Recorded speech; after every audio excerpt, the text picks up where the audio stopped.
Paz do Senhor, povo de Deus.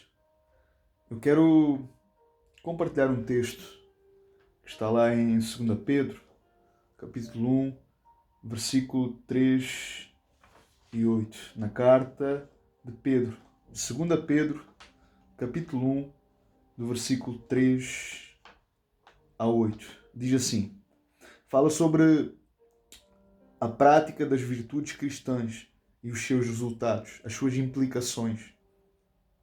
2 Pedro, capítulo 1, versículo 3 a 8.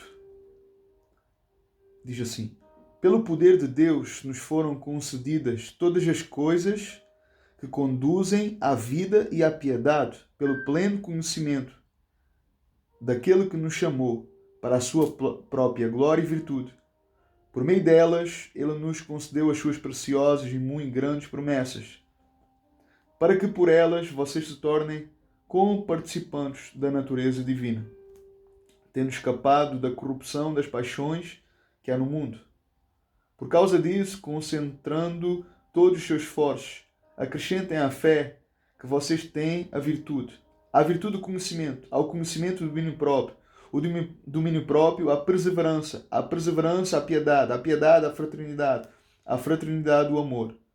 Porque essas qualidades, estando presentes e aumentando cada vez mais, farão com que vocês não sejam nem inativos, nem infrutíferos no pleno conhecimento do nosso Senhor Jesus Cristo.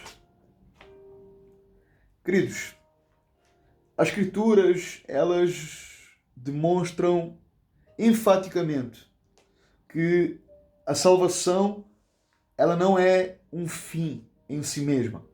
Antes, é o início da vida cristã, através da qual aquele que estava perdido, aquele que estava longe, aquele que estava condenado, aquele que era culpado, aquele que estava morto para Deus, aquele que estava ausente de Deus, aquele que vivia em inimizade para com Deus, aquele que estava longe e ausente de Deus, aquele que estava então indo em direção ao inferno, agora, por meio de Cristo, por meio da cruz de Cristo, por meio do sacrifício de Cristo, agora em Cristo, por meio da pessoa de Cristo, por meio da obra de Cristo, por meio da suficiência de Cristo, por meio da graça de Deus, por meio de Jesus, por meio do mérito de Jesus, por meio da justiça de Cristo. Agora então aquele que era culpado passa então agora a ser perdoado, justificado, redimido. Passa então agora a não ser mais culpado, a não estar mais em um estado de condenação, de sentença, mas agora passa então a receber o nome de filho, a receber então os direitos do reino de Deus, passa então agora a ser herdeiro do reino de Deus, passando então assim, como a Bíblia descreve, da morte para a vida, das trevas para a luz. E tudo isso é claramente já uma manifestação clara e evidente da salvação. Então logo essa pessoa passa automaticamente agora a usar os meios da graça. Graça essa que a salvou, que a salva e que a salvará. E isso, como é óbvio, queridos, vai ter grande influência, vai ter um grande desdobramento na sua vida. Então haverá, sem dúvida, na vida do salvo, um crescimento, uma progressão, um desenvolvimento, tanto a nível teológico, no conhecimento de Deus, no conhecimento da palavra de Deus, como também na santificação, como também na piedade, como também nas boas obras, como também na oração, como também na adoração individual e na adoração comunitária. Isso então vai gerar consequências gloriosas, tremendas, onde a fé ela desenvolve, onde o caráter de Cristo passa então a moldar esse homem, passa então a conformar esse homem à imagem e semelhança de Cristo, onde a palavra de Cristo passa então a ser a sua fonte de inspiração, passa então a dirigir o seu andar, passa então a dirigir o seu caminhar, passa então a dirigir os seus relacionamentos, as suas escolhas, as suas decisões, serão então agora fundamentadas e amparadas pelas Escrituras, pela Palavra de Deus, onde o seu palavreado passa a ser agora moldado pelas Escrituras sagradas. A vontade de Deus passa então agora a ser uma realidade vivida na prática. O seu testemunho passa realmente a dirigir a sua vida. Então, quando isso acontece, quando isso é uma realidade, quando isso é uma evidência, se torna evidente, isso já é, queridos, a consequência e a implicação da obra salvífica de Jesus na vida do redimido, na vida do salvo. E isso é tão belo, tão extraordinário, tão fabuloso, tão glorioso, que tudo isso é algo natural.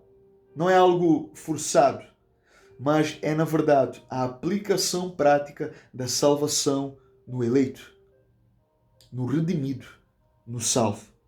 Então, a salvação, ela vem primeiro.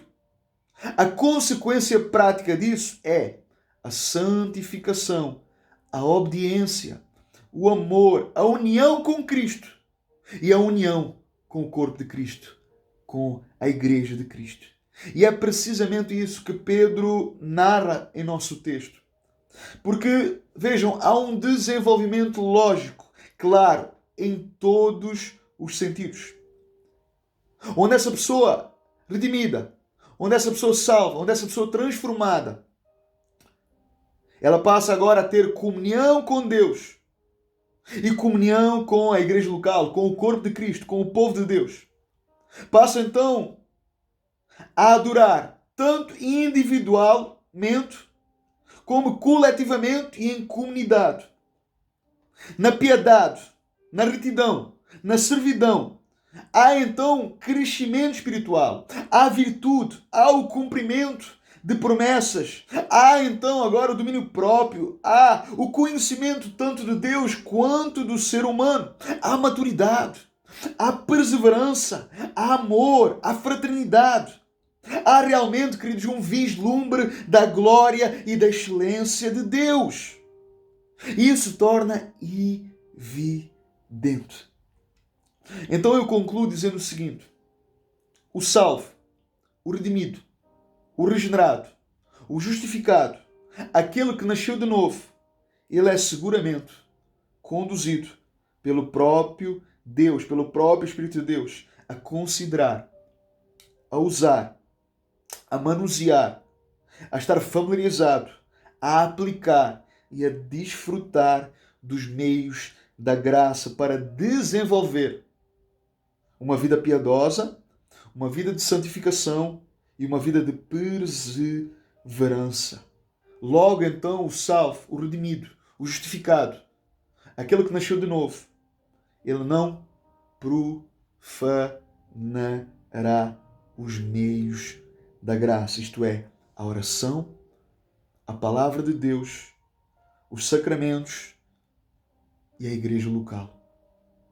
Pelo contrário, esse homem, essa mulher, essas pessoas, elas vão segurar e elas vão usar todos esses meios que não foram instituídos pelos homens, mas que foram instituídos pelo próprio Deus para o crescimento, para a edificação e para o aperfeiçoamento do povo de Deus, da igreja de Deus. E todos estes meios da graça são importantes, são essenciais e são vitais para a saúde espiritual do crente e para a saúde espiritual da igreja. Então, tudo isso é algo natural na vida de um crente. Ele não profana os meios da graça, mas ele ama os meios da graça. Ele desenvolve os meios da graça. Ele aplica esses meios da graça. Ele ama a oração.